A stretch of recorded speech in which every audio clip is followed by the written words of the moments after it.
Video பார்க்குற எல்லாருக்கும் வணக்கம் நண்பா. இது உங்கள் ரஸ்லிங் கிங் தமிழ். நான் உங்கள் ரகு. இன்றைக்கும் ஒரு சில ரஸ்லிங் செய்திகள், இல்லாத ரஸ்லிங் நியூஸ் எல்லாம் பார்த்தீங்கன்னா தேடி உங்களுக்காக இன்றைக்கி நான் கொண்டு வந்திருக்கிறேன். ஸோ அதனால் நீங்கள் மறக்காமல் நம்ம சேனலுக்கு ஃபஸ்ட் டைம் வந்துருக்கோங்க, சப்ஸ்கிரைப் பண்ணி பெல் ஐக்கானை கிளிக் பண்ணி வச்சுக்கோங்க. ரஸ்லிங் கண்டென்ட்டே இல்லாமல் எந்த சேனலுமே வீடியோ போடாமல் இருக்கும்போது உங்களுக்காக நான் தினம் பொறுக்கி போடுறோம்ல, அதுக்காக இந்த ஒரு பொறுக்கிக்கு நீங்கள் ஒரு லைக் பண்ணிக்கோங்க. வாங்க இன்றைக்கான வீடியோ பற்றி பார்க்கலாம். கிங் ஆஃப் தி ரிங்குக்கு ரால பார்த்தீங்கன்னா தொடர்ந்து டோர்னமெண்ட் நடத்துனாங்க. மற்றும் ஒரு சில காரணத்தினால டைம் பத்தலன்னு சொல்லிட்டு நெக்ஸ்ட் வீக் வந்து ஒரு சில மேட்சஸை டேக் ஓவர் பண்ணிக்கிறாங்க. சரி, ஸ்மாக்டவுனில் என்னென்ன மேட்ச்லாம் நடக்க போகுது அப்படிங்கிறத அஃபிஷியலாக சொல்லிக்கிறாங்க.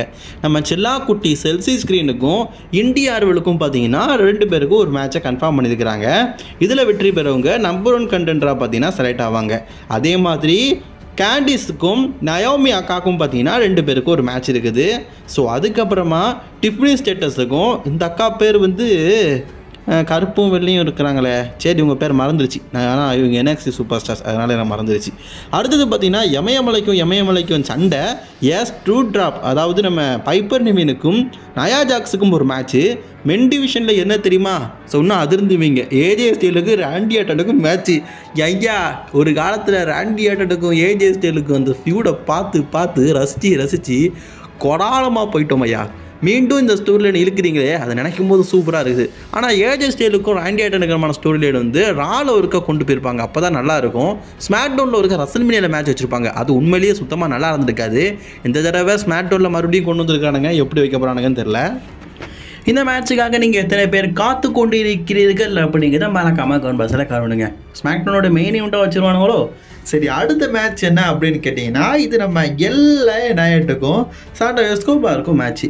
இது நம்ம இதுக்கு முன்னாடி பார்த்துருக்குறோம். இது ஒரு பெரிய இம்பாக்ட் கிரியேட் பண்ண மாதிரி இல்லை. சரி, அடுத்த டோர்னமெண்ட் என்ன அப்படின்னு கேட்டிங்கன்னா, இது ஒரு மெயினான மேட்சுங்க.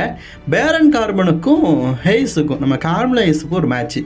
பேரன் கார்பன் NXTலேருந்து வந்ததுக்கப்புறமா விளையாடுற முதல் மேட்ச் இது. ஐயா, தோக்கா வச்சிடாதீங்க அந்த ஆளை. அடுத்தது பாபி லாஸ்லிக்கும் டாமா டாங்காவுக்கும் பார்த்தீங்கன்னா ஒரு மேட்ச் இந்த வாரம் நடக்க போகிற ஃப்ரைடே இன்ஸ்பெக்டரில் டாமா டாங்காவுடைய ஃபஸ்ட்டு டெபியூட் மேட்ச் இது. ஸோ அடுத்தது king and queen of the ரிங்கோடைய டோர்னமெண்ட் இதெல்லாம் பார்த்தீங்கன்னா நடக்க போகுது அப்படிங்கிற மாதிரி அஃபிஷியலாக சொல்லியிருக்கிறாங்க. ராலையே 3 மேட்ச் தான் நடத்த முடியுது. ஸ்மாக்டவுனில் மொத்தம் 8 மேட்ச் கன்ஃபார்ம் பண்ணியிருக்கிறாங்க. இதில் எத்தனை நடத்துகிறாங்க, மிச்சத்தை அடுத்த வாரம் நடத்த போகிறாங்க அப்படிங்கிறத நம்ம கொஞ்சம் வெயிட் பண்ணி தான் பார்க்கணும். அடுத்தது king and queen of the ரிங்கை பற்றி நம்ம சொல்லிட்டோம். அடுத்தது சம்மர்ஸ்லாமை பற்றி பார்க்க போகிறோம். சம்மர்ஸ்லாம் பார்த்தீங்கன்னா இந்த வருஷம் வந்து WWE வந்து ஒரு மேட்ச் வந்து லாக் பண்ணி வச்சுருக்கிறாங்களாம். இதுதான் இந்த வருஷம் சம்மர்ஸ்லாமில் ஒரு முக்கியமான மேட்சாக நடத்த போகிறாங்கன்னு. அது என்ன மேட்ச்சுன்னு கேட்டிங்கன்னா, டேமியன் பீஸுக்கும் ஃபின் பேலருக்குமான world heavyweight championship match.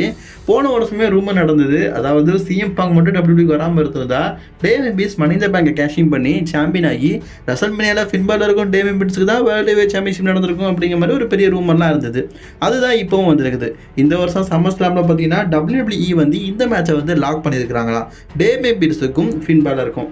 Already judgment டேக்குள்ளே ஒரு பிரிவு ஏற்படுற மாதிரி WWE பார்த்தீங்கன்னா ஒரு ஸ்டோர் லைனை கிரியேட் பண்ணிட்டாங்க. மாமி இயர்பிளே வரும்போது ஜட்மெண்ட் இருக்குமா அப்படிங்கிறதே பார்த்தீங்கன்னா டவுட்டாக தான் இருக்குது. இப்போ மொத்த ஆதிக்கத்தையும் பார்த்தீங்கன்னா டேமியன் பீஸ் தனக்குள்ளே கொண்டு வர மாதிரியும் காட்டியிருக்கிறாங்க. அதனால் டேமியன் பீஸுக்கும் ஃபின் பேலருக்கும் ஒரு மேட்ச் நடந்தால் நல்லா தான் இருக்கும். இந்த மேட்ச் பார்த்தீங்கன்னா 2 வருஷத்துக்கு முன்னாடி யுனைடெட் சாம்பியன்ஷிப் மேட்சாக பார்த்தீங்கன்னா இதே மண்டே நைட்டால் நடந்திருக்கும். அதில் டேமியன் பீஸை பீட் பண்ணி பிராண்ட் நியூ US சாம்பியனாக பார்த்தீங்கன்னா அந்த நேரத்தில் நம்ம ஃபின் பேலர் வந்து ஆயிருப்பார். ஸோ அது மட்டும் இல்லாமல் ஃபின் பேலரும் பார்த்தீங்கன்னா வேர்ல்டு சாம்பியன்ஷிப்பை வின் பண்ணணும் அப்படிங்கிறதுல ஒரு குறிக்கோளாக இருக்கிற ஒரு நபர் தான். இப்போ அவருக்கு ஒரு மெகா ஆஃபர் பார்த்தீங்கன்னா கிடச்சிருக்குது டேமியன் பீஸ் கூட மோதுறதுனால. அப்படி அந்த நேரத்தில் அவர் வின் பண்ணணும் அப்படின்னா அவருடைய டீமன் கேரக்டரை கூட மீண்டும் கொண்டு வர வாய்ப்பு இருக்குது. ஏன்னா ஃபின் பேலரை பொறுத்த வரைக்கும் டீமன் கேரக்டர் இதுக்கு முன்னாடி 2 மேட்ச் ரோமன் கூட எட்ஜ் கூட தோற்று போயிருந்தாலும் டீமன் பேலருக்கு மேலே இருக்கிற ஹைப்னஸ் அப்படிங்கிறது ஃபேன்ஸ் மத்தியில் குறையல. அந்த டீமன் பேலர் வந்தாலே பார்த்தீங்கன்னா ரசிகர்கள் மத்தியில் ஒரு எக்ஸைட்மெண்ட்டான விஷயமும், டீமன் பேலர் எப்போ வருவார் அப்படிங்கிற ஒரு எதிர்பார்ப்பும் பார்த்தீங்கன்னா ஃபேன்ஸ் மத்தியில் இருக்க தான் செய்யுது. இல்லை அப்படின்னு நம்ம சொல்லவே முடியாது. அதனால் டீமன் பேலராக வந்தார்னா கண்டிப்பாக பார்த்தீங்கன்னா நம்ம ஃபின் பேலர் வந்து வேர்ல்டு சாம்பியன் ஆகிறது கூட வாய்ப்புகள் அதிகமாக இருக்குது அப்படிங்கிற மாதிரி சொல்லப்படுது. ஹங்கல் ஹவுடியோடைய புதிய டீமை பார்த்தீங்கன்னா கூடிய சீக்கிரம் WWE வந்து கூட்டிகிட்டு வர போகிறாங்க. இதில் ஒரு ஷாக்கிங்கான ஒரு சில அப்டேட்லாம் கிடச்சிருக்குது. போர்டு அலஸ் தான் பார்த்தீங்கன்னா ஹங்குல் ஹவுடியாக வரப்போகிறாரு. மேபி நியூ கேரக்டராக கூட இருக்கலாம். அந்த ஸ்டேபிளில் ஒரு சில முக்கியமான நபர்கள் இருப்பாங்க. அதில் குறிப்பாக பார்த்தீங்கன்னா பிரான் ஸ்ட்ரோமன், அலெக்சா பில்ஸ்ன்னு சொல்லப்பட்டதில்ல. பட் நான் பிரான் ஸ்ட்ரோமன் பார்த்தீங்கன்னா இப்போதைக்கு வந்து மான்ஸ்டர் ஆஃப் மான்ஸ்டர் அப்படிங்கிற கேரக்டர் பண்ணிகிட்டு இருக்காரு. அதனால் 100% பார்த்தீங்கன்னா பிரான் ஸ்ட்ரோமன் வந்து வரமாட்டார். பிரான் ஸ்ட்ரோமன் வந்து ஒரு பேபி ஃபேஸ் கேரக்டராக இப்போதைக்கு இருக்கிறாரு. ஒரு மேபி ஹீல் கேரக்டராகவோ அவருக்கான தனி ஃபியூடாக சாம்பியன்ஷிப் பக்கமாகவோ தான் போக வாய்ப்பு இருக்குது. அதனால் இவர் வந்து ஹங்கல் ஹவுடி டீமுக்கு வரமாட்டார். அதே மாதிரி அலெக்சா பில்ஸ் வந்து இப்போ தான் பார்த்தீங்கன்னா ரெஸ்லிங் ட்ரைனிங்கே எடுத்துகிட்டு இருக்கிறாங்களாம். அதனால் அலெக்சா பில்ஸ் வந்து வாய்ப்பு இருக்குது. இல்லைன்னு சொல்ல முடியாது. ஹங்கல் ஹவுடி டீமில் ஜாயின் பண்ண வாய்ப்பு இருக்குது. ஆனால் இப்போ இருக்கிற நிலைமைக்கு வாய்ப்பு இல்லை. ஒரு சில தினங்கள் அலெக்சா பில்ஸ் வர்றதுக்கு நாட்கள் அதிகமாகும். அதனால் அலெக்சா பில்ஸ் வந்து இப்போதைக்கு வர வாய்ப்பு இல்லை. ஒருவேளை ஒரு சில மாதங்களுக்கு அப்புறமா வர வாய்ப்பு இருக்குது. இப்போ வர வாய்ப்பு இல்லைன்னு சொல்லப்படுது. அப்போ அந்த ஃபீமேல் கேரக்டர் யார்? Nikki Cross. ரொம்ப நாளாகவே பார்த்தீங்கன்னா நிக்கி கிராஸ் வந்து WWE ஏதோ பார்த்து பயப்படுற மாதிரி கட்டினானுங்க. அதெல்லாம் டோட்டலாக ஒர்க் ஆகாது. ஏன்னா அதெல்லாம் ரொம்ப நாள் ஆயிடுச்சு. பட் ஆனால் நிக்கி கிராஸை இப்போ ரொம்ப நாளாக காணும். அவங்களும் ஒரு பேய் பிடிச்ச கேரக்டர் மாதிரி தான் பண்ணிட்டு இருப்பாங்க WWE. அவங்களுக்கு ஒரு வாய்ப்பு கொடுக்குற மாதிரி ஹங்கல் ஹவுடி டீமில் பார்த்தீங்கன்னா ஒரு ஃபீமேல் கேரக்டர் கொடுத்தா நல்லா தான் இருக்கும். இப்போ அலெக்சா பில்ஸும் கரெக்டு தான். அவங்களும் சரி உடம்பு சரியான பிறகு இந்த டீமில் ஜாயின் ஆக வாய்ப்பு இருக்குது. இப்போ அவங்க ப்ரெக்னென்சிலாம் முடிஞ்சு கொஞ்சம் எக்ஸசைஸ் பண்ணிட்டு இருக்காங்கல்ல மைண்டும் ரெஸ்லிங் கெரியருக்கு வரதுக்காக. அடுத்தது ஜோ. இவர் பார்த்தீங்கன்னா WWE NXTயில் இருக்கிறவர். இவர் முழு பேர் வந்து ஜோ கிரேஸ். இவர் பார்க்கறதுக்கு பார்த்தீங்கன்னா ஒரு கேரக்டர் அப்படின்னா ஒரு ஈவில் கேரக்டர் தான். இந்த ஈவில் கேரக்டருக்கு இவர் பார்த்தீங்கன்னா நியூவாக ஒரு டீமை பார்த்தீங்கன்னா NXTயில் ரன் பண்ணிட்டு வந்தார். இப்போ அந்த டீமும் இல்லை, இவரும் இல்லை. எங்கே போனாருன்னே தெரியாமல் இருக்குது. இவர் தான் பார்த்தீங்கன்னா ஹங்கல் ஹவுடியோட நியூ கேரக்டரில் இருக்க போகிறாருன்னு சொல்லப்படுது. அடுத்தது டெக்ஸர் லூமிஸ். இந்த டெக்ஸர் லூமிஸை பற்றி உங்களுக்கு தெரியும்னு நினைக்கிறேன். பார்க்கறதுக்கே 1 நம்பர் லூசு பையன் மாதிரி இருப்பார். கொஞ்சம் அண்டர்டேக்கரோட சாயலும் பார்க்கறதுக்கே கொஞ்சம் தொமாசா சாம்பரோட கேரக்டர் எல்லாத்தையும் சேர்ந்து மிக்ஸ் பண்ண மாதிரி இருப்பார். டோட்டலி டெக்ஸர் லூமிஸ் பார்க்கறதுக்கே பார்த்தீங்கன்னா ஒரு அகோர ரூபம் கொண்ட நபராக தான் இருப்பார். ஆனால் WWEல டம்மி பீஸை தான் காட்டினாங்க. இவருக்கும் ஒரு வாய்ப்பு கொடுக்குற மாதிரி ஹங்கல் ஹவுடியோட டீமில் ஜாயின் பண்ணதுக்கு வாய்ப்பு இருக்குது அப்படிங்கிற மாதிரி சொல்லப்பட்டிருக்குது. இப்போ நான் சொன்னவங்கலாம் பார்த்தீங்கன்னா ஹங்கல் ஹவுடியோடைய நியூ டீமில் இருப்பாங்க அப்படிங்கிற மாதிரி சொல்லப்படுது.